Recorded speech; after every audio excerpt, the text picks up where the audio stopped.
नमस्कार दोस्तों, से राधे। आप देख रहे हैं अपना पसंदीदा चैनल ज्योतिष पंचांग। मैं अंशुल त्रिपाठी, आपका ज्योतिषविद एवं वास्तु शास्त्री। मित्रों, आज हम बात करेंगे दो मूलांक वालों की कि दो मूलांक वालों को अपने जीवन में किन चीजों का निषेध करना चाहिए, किन चीजों को भूल कर भी उन्हें नहीं करना चाहिए।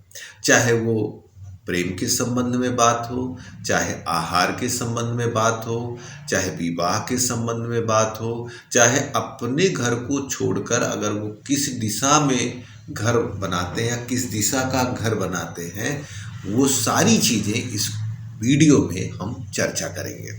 सबसे पहले हम बात करेंगे कि किन लोगों का दो मूलांक होता है। जो किसी भी महीने की 2 तारीख, 11 तारीख, 20 तारीख और 29 तारीख को पैदा होते हैं, उन सभी लोगों का दो मूलांक होता है। दो मूलांक का स्वामी चंद्रमा होता है। चंद्रमा मूलांक का स्वामी होने के नाते इनके अंदर चंद्रमा के विशेष गुण पाए जाते हैं। चंद्रमा के कुछ विशेष गुणों की अगर मैं चर्चा करूं, इमोशनल, भावना प्रधान, किसी न किसी ऐसे मानसिक दबाव से ये जिंदगी में जरूर प्रभावित होते हैं जो इनकी रातों की नींद तक को खराब कर देता है। रिश्तों में कई बार इनके ऐसी कड़वाहट भी देखी गई है कि जो बहुत खास रिश्ते को दूर कर देता है। अब हम अपने मूल विषय पे आते हैं कि क्या क्या इनको नहीं करना चाहिए। सबसे पहले हम बात करेंगे कि इनको अपने स्वभाव में क्या नहीं करना चाहिए। जैसा कि हमने चंद्रमा को इमोशनल नंबर बताया है, जैसा कि सभी जानते हैं कि चंद्रमा भावना प्रधान है, तो इनको अपने जीवन में ज़्यादा इमोशन भरा निर्णय नहीं लेना चाहिए। इनको जब क्रोध है या जब बहुत ज़्यादा ये प्रेम मैं हूँ, उस समय भूल कर भी इन्हें कोई प्रॉमिस नहीं करना चाहिए। किसी को ऐसी बात नहीं कहनी चाहिए गुस्से या क्रोध में जो इनको बाद में काफ़ी ज़्यादा पीड़ा देती है। व्यवहार में एक परिवर्तन इनको और लाना चाहिए। किसी भी बात को बार बार दिमाग में नहीं घुमाना चाहिए। इन लोगों के मन में ये भी बात होगी कि बात अपने आप चलती है, तो कोशिश करें ऐसे समय में दूसरों से बात करें। ये लोग क्या करते हैं, जब निगेटिविटी में आ जाते हैं तो अपनी बात भी दूसरे से नहीं कह पाते हैं। ये पहली बात, इनको अपनी बात कहना चाहिए, बात को अंदर नहीं रोकना है। अगर नहीं कह पाते हैं तो रिटर्न करें, पर्यटन करें या संगीत सीखें या गाएं या स्वयं संगीत का आनंद लें, सुने। तो इन चीज़ों को करने से या कोई खेल वगैरह खेलें तो जिससे इनके मानसिकता में थोड़ा सा चेंजिंग आएगी। ये तो हमने थोड़ा सा इनके स्वभाव में क्या नहीं करना है इसकी वार्ता की। दूसरे नंबर पे स्वास्थ्य। इनको हमेशा ठंडी चीज़ों को अवॉइड करना चाहिए। कफ और वात पैदा करने वाली चीज़ों का सेवन नहीं करना चाहिए। ऐसे तो दो मूलांक वालों का स्वास्थ्य थोड़ा सा डगमगाया हुआ रहता है। जैसे मौसम चेंज हुआ, कुछ भी परिस्थिति चेंज होती है तो इनके स्वास्थ्य में थोड़ी सी चेंजिंग देखी जाती है।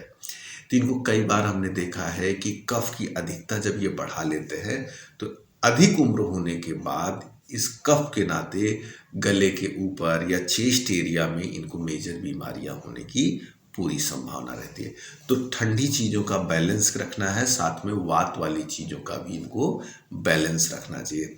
इन्हें कोशिश करके अपनी कान और नाक का पूरा ध्यान रखना चाहिए। कई बार हमने देखा कान या नाक में इनको प्रॉब्लम्स होती है, तो इनको कोशिश करके अपने कान और नाक का पूरा ध्यान रखना चाहिए। अगर हम बात करें परिवार, चंद्रमा को माँ का कारक कहा जाता है। इन्हें अपनी माँ का पूरा ध्यान रखना चाहिए। भूल के भी माँ की उपेक्षा नहीं करनी चाहिए। और केवल माँ ही नहीं, मातुल्य जितने रिश्ते हैं, चाहे वो बड़ी माता दादी हों, चाची हों या मौसी हों या मामी हों, ऐसे जो रिश्ते हैं कि जो माँ के पैरलर वाले हैं, उन सभी रिश्तों को उनको ध्यान रखना चाहिए। इनके जीवन में कोई न कोई नारी आती है जो काफ़ी पीड़ा दे जाती है, तो कोशिश करना चाहिए उस पीड़ा के प्रति इनका एक्शन बहुत ज़्यादा नहीं होना चाहिए। नहीं तो यह एक्शन इनको पीड़ा भी देता है और इनको इमोशनली उसमें शांत रहना चाहिए। अगर नहीं शांत होंगे तो ये पीड़ा केवल और केवल बढ़ेगी, ख़त्म नहीं होने वाली है। तो ये परिवार के संबंध में बात हुई जो हमने किया कि नहीं करना चाहिए। अगर हम प्रेम की बात करें, इमोशनली बहुत ज़्यादा अटैच होते हैं। मैंने कई बार देखा है जब इनका प्रेम किसी से गहरा उतरने लगता है तो ये और रिश्तों पे वो फोकस नहीं कर पाते। कई बार इनका जो प्रोफेशन होता है, काम होता है और मित्र होते हैं, उनको भी ये टाइम नहीं दे पाते। उस स्थिति में इनका प्रेम भी डिस्टर्ब हो जाता है और जो और रिश्ते हैं वो भी डिस्टर्ब हो जाते हैं। इनको किसी भी चीज़ के पीछे इतना क्रेजी नहीं होना चाहिए, क्योंकि जीवन में एक या दो रिश्ते इनके छूटते भी हैं। और कई बार हमने देखा है कि प्रेम के समय जैसे इनकी सोचने समझने की क्षमता कम होने लगती, इतने गहरे इमोशनल होने लगते हैं कि इनसे वो भूल होती है कि जो समाज में थोड़ा सा खराब मैसेज देती है, खर समाज उसको अच्छे से एक्सेप्ट नहीं कर पाता है। तमाम रिश्तेदार या घर वाले कुछ न कुछ इनके लिए प्रश्न चिन्ह उठाते हैं। तो मेरा सबसे पहले कहना होगा कि इनको इमोशनल रिलेशनशिप में संभल के आगे बढ़ना चाहिए। और हाँ, कई बार हमने देखा है कि जो समाज को एक्सेप्ट नहीं होते रिश्ते, चाहे वो अंतर्जातीय हों, चाहे ऐसे रिलेशनशिप में हों, चाहे इतने मतलब वैचारिक मतभेद वाली फैमिली में भी इनके प्रेम संबंध होने के चांसेस रहते हैं, जो परिवार में नहीं हो एक्सेप्ट होते हैं और वो भविष्य में कभी नहीं एक्सेप्ट हो पाते। कुछ न कुछ दरार बनी की बनी रह जाती है। तो कोशिश करना चाहिए ऐसे रिश्ते से इनको बचना चाहिए। हाँ, मैंने कई बार देखा है कि इनको कम एज से रिलेशनशिप, जैसे 16, 17, 18 साल के बाद से और 23, 24 में कई बार तो हमने इनको अधिक उम्र, मतलब ये कभी भी इस चीज़ में पड़ सकते हैं, तो इनको अपने बीवी को थोड़ा सा संभाल के रखना चाहिए। अब हम बात करें नौकरी की। इनके अंदर बड़ी लालसा होती है कि हम पैसा खूब कमाएं। अच्छा, तो नौकरी और व्यवसाय के बीच में ना थोड़ा सा कंफ्यूज रहते हैं। कई बार हमने देखा है कि नौकरी के उच्च पदों पे भी जाके इनके मन में आता है कि हम व्यवसाय करें, तो इनको कोशिश करना चाहिए अपने काम में कंसंट्रेट होना चाहिए। और वर्क स्किल इनके अंदर इतनी अच्छी होती है, शुरू में भले ये दिखें स्लो हैं, काम को अच्छे से नहीं कर पा रहे हैं, लेकिन लंबा और गंभीर काम करते हैं। हाँ, बेचैनी और जल्दबाजी से इनको बिल्कुल ही बचना चाहिए। कई बार हमने देखा ना, दूसरे नहीं इनके काम खराब करते हैं, इनकी कुछ ऐसी चीज़ें हैं जो इमोशनली या हड़बड़ाहट या बेचैनी या क्रोध में ये अपना ही निर्णय ऐसा ले लेते हैं कि इनका जीवन नौकरी पे दांव लग जाता है। इनको कागज की चीज़ें या किसी को कमिटमेंट दे, उसको फाइनली पूरा करें, नहीं तो इमोशन में कागज दे देना या कोई ऐसी चेक वगैरह दे देना, बाद में वो इनके लिए गले का फांस बनता है। तो इनको हर चीज़ संभाल के यूज करना चाहिए, क्योंकि जीवन में एक या दो बार ये छल के शिकार होने के पूरे चांसेस रहते हैं। अब हम बात करें एजुकेशन के लिए इनको कोशिश करना चाहिए कि केमिकल से रिलेटेड या साहित्य से जुड़ा हुआ ज्ञान इनको बहुत ज़्यादा फलित होता है। ये इस क्षेत्र के माहिर होते हैं। मैंने 2 मूलांक वालों को बहुत आयत में देखा, एक्टिंग, खेल या साहित्य, इस क्षेत्र में इन्होंने खूब नाम कमाया है। साथ में जैसे मेडिकल दवाओं का काम होता है, वो भी केमिकल होता है। ये वर्दी से रिलेटेड काम, जैसे सफ़ेद वस्त्र पहनना, तो कई बार हमने देखा कि जल सेना में जाना या सफ़ेद वर्दी ट्रैफिक वगैरह में भी, क्योंकि चंद्रमा यातायात का भी कारक है, ट्रेवलिंग, तो इन सभी क्षेत्रों में जाने के चांस रहते हैं। तो कोशिश करना चाहिए इनको अपना एजुकेशन इसी क्षेत्र में ले जाए। कभी भी भूल कर ऐसे क्षेत्रों में इनको नहीं जाना चाहिए जहाँ पे क्राइम हो, जहाँ पे लड़ाई झगड़ा या ज़्यादा दांव पेच का काम हो, या जहाँ का माहौल सॉफ्ट ना हो। उन जगहों से जाने से इनको बिल्कुल बचना चाहिए, उन जगहों पे इनको नहीं जाना चाहिए। अब बात हम करें व्यवसाय की। व्यवसाय में इन्हें कोशिश करना चाहिए लिक्विड चीज़ों का व्यवसाय करें, खाने पीने का व्यवसाय करें। और इनको कभी भी अग्नि से जुड़ा हुआ काम कम करना चाहिए।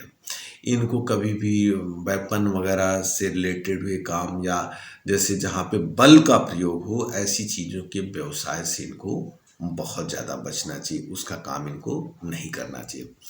घर किस दिशा में, ये जैसे कई बार हमने देखा है कि अपना मूल घर छोड़कर आदमी किसी दिशा में जाके घर बनाता है, तो इनको पश्चिम और दक्षिण जाकर अपने घर से बिल्कुल नहीं घर बनाना चाहिए। और साथ में किस फेसिंग का मकान इनके लिए बेस्ट होता है। पूरब उत्तर ही आपके लिए सबसे बेस्ट होगा। सबसे खतरनाक आपके लिए साउथ होगा। साउथ और वेस्ट मतलब दक्षिण और पश्चिम का कोना या दक्षिण का जो मकान है वो बिल्कुल आपको नहीं लेना है। यहाँ पर आपकी एनर्जी भी डाउन होगी और आपको मानसिक तमाम पीड़ाएं देखनी पड़ेंगी। अगर हम ओवरऑल बात करें कि क्या क्या इनको नहीं करना चाहिए, तो एक अर्थों में हम कहेंगे इमोशनल कोई भी डिसीजन इनको नहीं लेना चाहिए। कौन कौन सा साल इनके लिए काफ़ी टफ जा सकता है? देखिए, इनके लिए 22वां साल, 31वां साल ये थोड़ा सा टफ जाने के बहुत ज़्यादा चांसेस रहते हैं। और यही नहीं, 40, 41, 42, 43, 44 ये 4 से लेकर 40 से लेकर 50 का जो वर्ष होता है ये भी इनको काफ़ी मतलब उथल पुथल सडन कई घटनाओं का कारण बनती है। हाँ, जीवन में एक आध बार ऐसी भी स्थिति आ सकती है कि कानूनी पचड़े में पड़ने की संभावना रहती है। इनको किसी भी चीज़ को ज़्यादा दिमाग में नहीं घुमाना चाहिए। हमने तो कई बार देखा है इस कारण से चलते हुए ये लोग पॉइजन या फूड पॉइजन खुद हो जाना, इन चीज़ों के शिकार होने के चांसेस हैं। कभी भी इन्हें रंगीन वाटर नहीं यूज करना चाहिए। रंगीन वाटर चाहे कोल्ड ड्रिंक हो चाहे अल्कोहल हो, क्योंकि रंगीन वाटर कहीं न कहीं राहु का कारक होता है और राहु को सबसे ज़्यादा, चंद्रमा को सबसे ज़्यादा पीड़ा होती है तो राहु से। इनको स्पाइसी मसालेदार रंग बिरंगा भोजन भी कम से कम करना चाहिए। मैंने देखा है कि जब ये चीज़ें ज़्यादा सेवन लेते हैं तो इनको स्टमक एरिया में काफ़ी प्रॉब्लम्स आती है। साथ में कई बार नशे या इन चीज़ों के नाते ये छले भी जाते हैं या इनसे कुछ ऐसे काम करा लिए जाते हैं या कुछ ऐसी ब्लैकमेलिंग इनके साथ शुरू हो जाती है कि बाद में इनको पछतावा ही होता है। तो कोशिश करना चाहिए जीवन में राहु की कोई चीज़ इनको यूज नहीं करनी चाहिए। शनि की चीज़ों से भी इनको थोड़ा बचना चाहिए। ये हार्डवर्क करें लेकिन बीच बीच में गैप लेते रहें। किसी भी काम को बहुत लंबा नहीं खींचना है, उसको स्टेप बाय स्टेप करें। नहीं तो कई बार देखा गया है काम तो पूरा हो जाता है लेकिन परिणाम भी दूषित होता है और उसके चक्कर में पैसा और वेल्थ ये दोनों इनका जाता है और इस कारण से मेंटली डिप्रेशन के चांसेस बढ़ जाते हैं। इनको दूसरों से बात जरूर करना चाहिए। ये घर से निकलें तो कभी बिना पैसे के ना निकलें। कुछ न कुछ इनको पैसा रखना चाहिए। आज के टाइम ऑनलाइन चीज़ें नहीं है तब भी निकलना चाहिए। शरीर पे काला या पुराना या कटा फीटा कपड़ा कभी भी नहीं इनको डालना चाहिए। इनको चमचमाता, लाल, सुगंधित और इनको अपनी वाणी से कभी भी अपशब्द नहीं यूज करना चाहिए। इनको अपनी वाणी हमेशा पोलाइट रखनी चाहिए। अगर हम उपचार की बात करें कि निगेटिव चीज़ों को रोकने के लिए क्या करें, सबसे बेहतर माँ की सेवा करें और भगवान शिव को दूध का अभिषेक करें या दूध अर्पित करें तो इनके जीवन में जो भी निगेटिविटी है दूर होगी। लोग कहते हैं कि इनके लिए मोती बहुत अच्छा होता है। ऐसे तो रत्न कभी भी धारण करें तो जब तक पूरी कुंडली एनालिसिस न करा लें तब तक न धारण करें। लेकिन अगर मैं केवल 2 मूलांक की बात करूं तो मोती धारण कर सकते हैं। गोमेद और नीलम इनको इस नंबर के अकॉर्डिंग धारण नहीं करना चाहिए। रात्रि की बेला में ज़्यादा इनको नहीं जगना चाहिए।